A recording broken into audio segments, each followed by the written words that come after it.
आप लोगों के जरिए मैं 2-3 लाख रुपए महीने कमा लेता हूँ, लेकिन अल्लाह का फिटकार है मेरे चेहरे पे। जानते हैं क्यों? क्योंकि मैं झूठ झपाड़ी बोल के कमाता हूँ। अस्सलामु अलैकुम वरहमतुल्लाहि वबरकातुहू।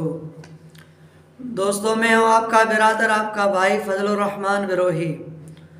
दोस्तों, हम अपने कारोबार के लिए तो सोचते हैं, दोस्तों हम अपने ज़मीन खेतों के बारे में तो सोचते हैं, दोस्तों हम अपने जॉब के बारे में तो सोचते हैं, दोस्तों हम अपने घर के बारे में तो सोचते हैं, हम अपने घर के मामलात के बारे में भी सोचते हैं, और जो मसाइल होते हैं वो यकीनन अपने घर के पूरी मसाइल हम खुद हल करते हैं। तो दोस्तों, हम अपने बच्चों को सरकारी स्कूलों और प्राइवेट स्कूलों में जब पढ़ाते हैं तो उनके बारे में भी सोचते हैं और उनके ज़रूरतें भी पूरी करते हैं। लेकिन कभी हमने ये सोचा है कि अल्लाह के घर मस्जिद भी हमारे गांव में है, अल्लाह के घर मसाजिद की भी मसाइल और ज़रूरियात है, अल्लाह के घर मस्जिद में हमारे बच्चे पढ़ते हैं, हमारे बच्चियां पढ़ते हैं, हमने खुद पढ़ा है, हमने बचपन में यहाँ से तालीम हासिल किया है, दीन सीखा है, नमाज सीखा है और बहुत सी हमारे ज़रूरी दीनी मसाइल हमने सीखा है।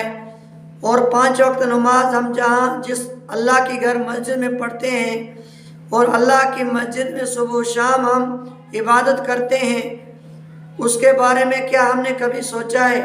अल्लाह के घर की आमदनी क्या है?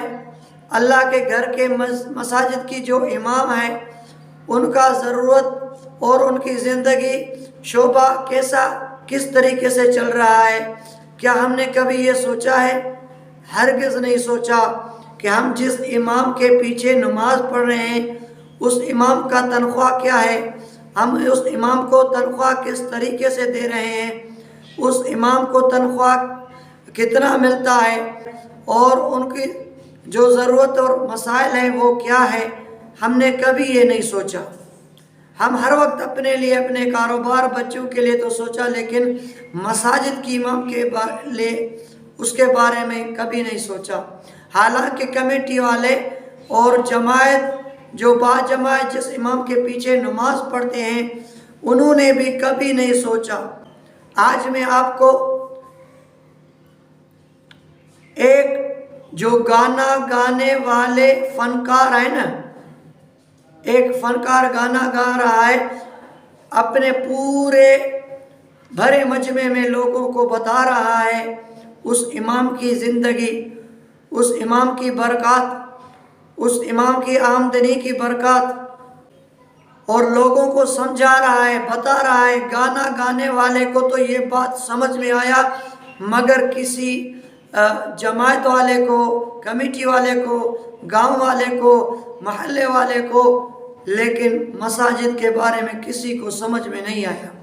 लेकिन आज एक गाना गाने वाले जो भरे मजमे में लोगों को बता रहा है कि ये जो पैसे मैं आपसे ले रहा हूँ ना, 2-3 लाख रोज़ाना मेरे बनते हैं, लेकिन मुझे कभी भी चैन और खुशी इस पैसों से नहीं मिलता है। लेकिन जब मैं देखता हूँ अल्लाह के घर मसाजिद को आबाद करने वाले इमामों को, खतीबों को, उनकी आमदनी क्या है वो लोगों को बता रहा है, समझा रहा है। मैं तो हैरान हूँ इस बात पर कि एक गाना गाने वाले आदमी को तो ये बात समझ में आ गया, लेकिन हमारे दीनी भाइयों को और जमायती भाइयों को, कमेटी वाले भाइयों को, गांव वाले भाइयों को और महल्ले वाले भाइयों को ये बात समझ में नहीं आया। सो आइए दोस्तों, मैं आपको एक वीडियो दिखा रहा हूँ। आप लोगों के जरिए मैं 2-3 लाख रुपए महीने कमा लेता हूँ, लेकिन अल्लाह का फिटकार है मेरे चेहरे पे। जानते हैं क्यों? क्योंकि मैं झूठ झपाड़ी बोल के कमाता हूँ। लेकिन एक मदरसे का मौलाना जिसकी तनख्वाह 2000 से 3000, हाई फाई अगर मदरसा है तो 4000, नहीं ज्यादा से ज्यादा हाई फाई है तो 5000 है। मेरे दोस्तों, 5000 से घर नहीं चलता। लेकिन उस मदरसे के मौलाना के बच्चों को देखिए, उसके चेहरे पे भी अल्लाह का नूर है, और मदरसे के मौलाना के भी चेहरे पे अल्लाह का नूर टपकता है। क्यों? ताली मत बजाए, क्यों? क्योंकि वो मौलाना मेरे बच्चों को अल्लाह रसूल की बातें बताता है, और मैं झूठ झपाड़ी बोल के 3 लाख कमाता हूँ। इसलिए फिटकार है, ऐ मेरे मोमिन भाइयों, ऐ मेरे दोस्तों, कसम खुदा की आप लोग उस मौलाना की तनख्वाह बढ़ाएं, अल्लाह आपको बढ़ाएगा, ये मेरा वादा है। नाजायज पैसे बंद करके एक घर से अगर 50-50 रुपए उस मौलाना को तकसीम करे, कसम खुदा की मौलाना की तनख्वाह बढ़ेगी, अल्लाह उसके बच्चों का पेट भरेगा, कसम खुदा की अल्लाह आपका पेट भरेगा, आपके बच्चों का पेट।